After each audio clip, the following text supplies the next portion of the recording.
The pain was unbearable. The boy cried out, but no one could hear him. No one could see him. He was invisible. His coach wasn't looking. His parents didn't know. His friends didn't care. All they saw was a shadow that would go on to become a legend. The boy was just 12 years old when he started kickboxing. His dad was a famous kickboxer, a multiple world champion, but the kid didn't want to follow his father's footsteps. At first, he only did it to spend time with his dad, but after a while, he fell in love with the sport. Every day, he would get up early in the morning before the sun rose and go straight to training. He trained hard, so hard that his body would ache. He would come home, eat dinner, sleep, and then wake up again to train some more. Day after day, year after year, he kept pushing himself harder and harder. He wanted to be the best kickboxer in the world, even if no one believed in him. When he was 18 years old, his father died. It was a tragedy that shook the entire kickboxing world. Everyone mourned the great champion. But no one paid any attention to the young kid who had lost his idol, his trainer, his friend, his father. No one cared.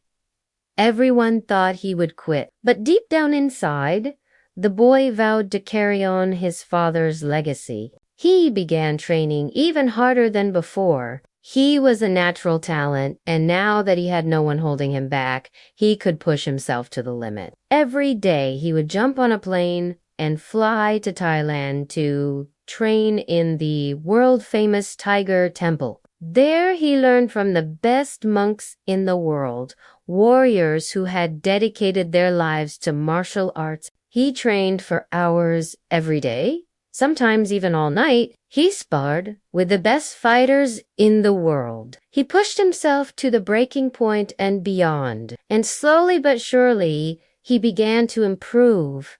His kicks became more powerful. His punches were faster. His defense was impenetrable. But he still wasn't satisfied. He knew he could do more. So he went back to his home country and started his own gym. Soon enough, he was discovered by a talent scout, and soon he was fighting in the biggest arenas in the world. His fighting style was unlike anything the world had ever seen before. He was fast, like lightning.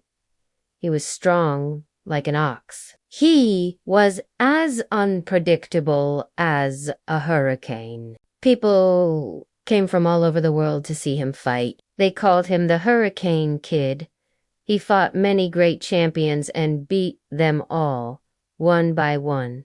He conquered the world. But there was still one thing missing. You see, the Hurricane Kid never forgot about his father. He knew that without him, he wouldn't be where he was today. So he decided to do something special. He organized a memorial event in his father's honor. All the top kickboxers in the world showed up. It was going to be an exhibition match. They would all get together and show the world what they had learned from the great champion. The Hurricane Kid was the last to fight. He stepped into the ring and the crowd went wild. They chanted his name over and over again. He took a deep breath and closed his eyes. He could feel his father's presence all around him. He could hear his voice telling him to go out there and give it everything he had. And then he opened his eyes and let out a roar that shook the entire arena.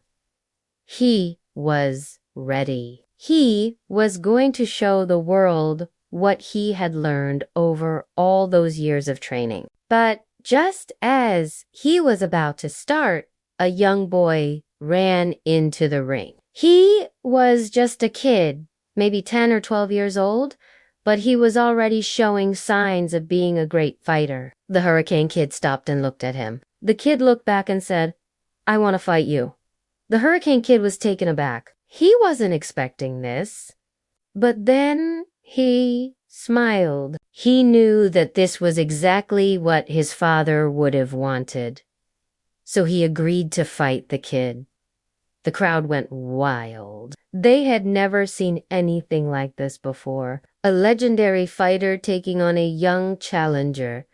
The bell rang, and the fight began. The young boy was fast and aggressive, but the Hurricane Kid was too experienced. He easily blocked the boy's attacks, and then he struck back. The boy was knocked out.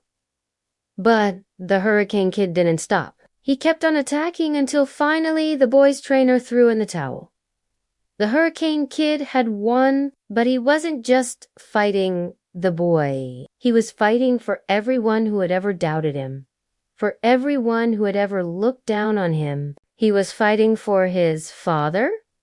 He was fighting for his gym. He was fighting for his family. And most importantly, he was fighting for himself. Because deep down inside, the Hurricane Kid knew that he was the greatest kickboxer in the world. Not because anyone had told him so, but because he had earned it through sweat, blood, and tears.